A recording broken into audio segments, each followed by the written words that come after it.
Hello beautiful people, welcome back to my channel. I'm outside today because it is a beautiful day, and I just want to talk about something that I've been thinking about lately, which is the fact that your intuition sometimes might be removing you from situations that you don't have the courage to leave yourself. It could be a friend group, it could be a relationship, and fights ensue, arguments happen, and you're left hurt being like, why did that happen?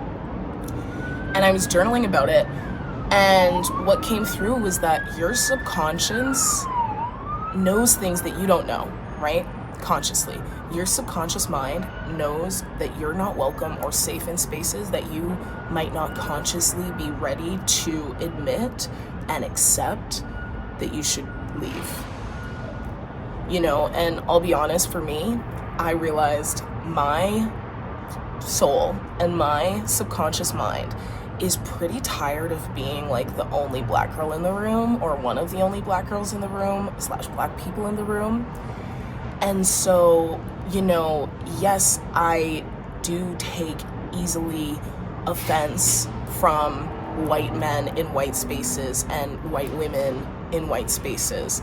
And I'm very sensitive in those environments, and yeah, of course, I should be able to express that to people and they should care.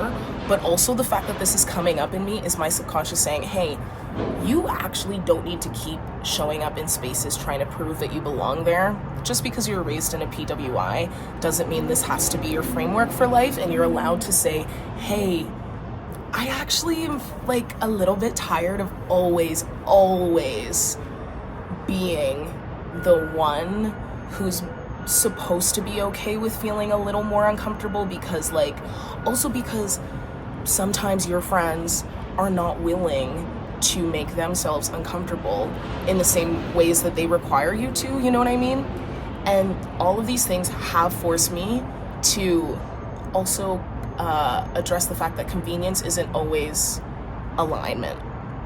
Just because somebody lives near you, because somebody DMs you and is pursuing you, it doesn't mean they're gonna fit with you and that's a person that you should engage with. That could be romantic and friendship wise, or if it does, that it might not last a long time or forever. The impermanence of things is something I'm trying to accept, and this phrase that keeps coming up for me in my journaling is shake them off like leaves, or people can shake off you like leaves, but you are not the leaves, you are what's left. And yeah, it's when I'm over, I do take over emotional responsibility for things. This is, my therapist says that, ChatGPT will tell you that. And it's something I've done since I was a kid. And I'm being forced to look at that now. And I'm being forced to look at the ways that when I say something and I mean it, and then I'm forced to feel guilty for that thing or apologize because my authentic self is not being accepted, I'm coming into a point in my life where I'm okay. I'd rather be not accepted than have to abandon myself to make space for these people, for these people's judgments of me and their comfort. And it did take me 27 years to be oh, you are only okay when I'm the uncomfortable one and I spend all of my energy making you really comfortable. And as soon as I'm honest with you in a way that might make you uncomfortable because you have to address your biases or things that don't come to your mind because we don't have the same experience, you're not willing to do that because you've never sat in that place. And I live in that place. I live in the fucking dark inside my soul, bitch. I live in my shadow. And what's come up to me for that is the image of Arya, Game of Thrones, fighting in the dark. When her eyesight gets taken away and she learns to fight in the dark, but then the candles blow out, guess who's the fucking killer? Me. I am the one who's had to sharpen this tool in the dark because I sit in it all the time. Check this page. All I do is sit in my emotions and try to make sense of them. That has been my whole life. And so my therapist says that my honesty is A, the best thing about me, B, is what's scaring people. Because I think when you are comfortable making friends with your shadow and saying, yeah, this is the darkness inside of me, this is my deepest wound, is the rejection wound, and me explaining, yeah, obviously when I'm in a room where I'm one of the only black people or I'm the only black woman, and then I'm always that person, and then I always am also tasked with like performing for you in a way that you want, that triggers a wound for me because I know it will. And I think being able to say that to people's face scares a lot of people who cannot meet themselves in that deep end. Because how dare you do a cannonball when they're in the kiddie pool? Now, my issue is that I then internalize that and get lost in that sauce. And so that's my work, is to stop doing that.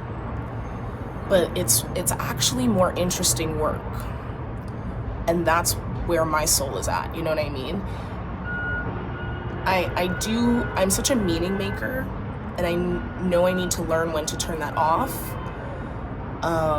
But it also is a tool. Like I said, it's a tool, it's a weapon. When you learn to fight in the dark, you have these tools and weapons that other people think are absurd. They think they're absurd. Absurd. And I'm like, have you never felt this before? And they haven't. They haven't, though. And you know that quote, like, people can only meet you as deeply as they've met themselves?